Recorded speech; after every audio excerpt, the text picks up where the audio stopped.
The little boy was about to steal a loaf of bread. Just then, a man appeared in time to stop him. Looking at the boy's shabby, pitiful appearance, Pete's heart softened. He pulled out money, bought the bread, and handed it to the boy. Clearly starving, the boy devoured the bread hungrily. Afterward, Pete took him to the river to wash up. When Pete saw the bruises on the boy's back, a wave of compassion washed over him. He decided to take the boy in temporarily. That night, he let the boy sleep in the car. But the next morning, the boy had secretly run away. Pete's money was gone, too. Pete was heartbroken, feeling that his good intentions had been betrayed. Suddenly, he had a heart attack. His dog, Buddy, immediately nudged him, reminding him it was time for his medication. Seeing the worry on Buddy's face, Pete forced a smile. In this world, even a dog understands gratitude more than people do, he thought. Pete then continued on his journey with Buddy by his side. Now, Buddy was the only family Pete had left. Pete was a laid-off worker. Due to his age, no factory was willing to hire him. Worse still, he was diagnosed with heart disease. Without the money for surgery, he had to rely on medication to manage his condition. When his wife found out, she didn't hesitate to ask for a divorce and took their daughter with her. Since then, Pete had lived alone, with only Buddy for company. One day, Pete won first prize in a store's raffle,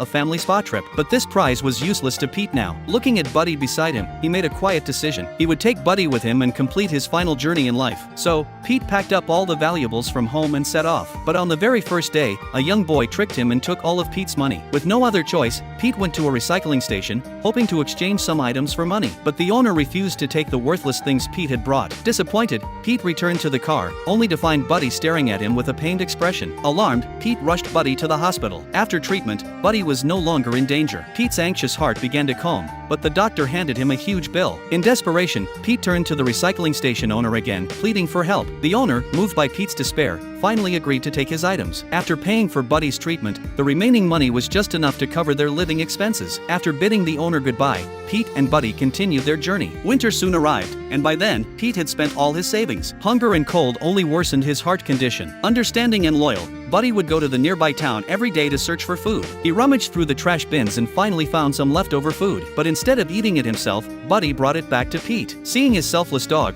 Pete felt a deep sorrow in his heart. His life was coming to an end, and he was grateful for Buddy's companionship all these years. If there were an afterlife, how he wished Buddy could be his child. With that thought, Pete gently closed his eyes.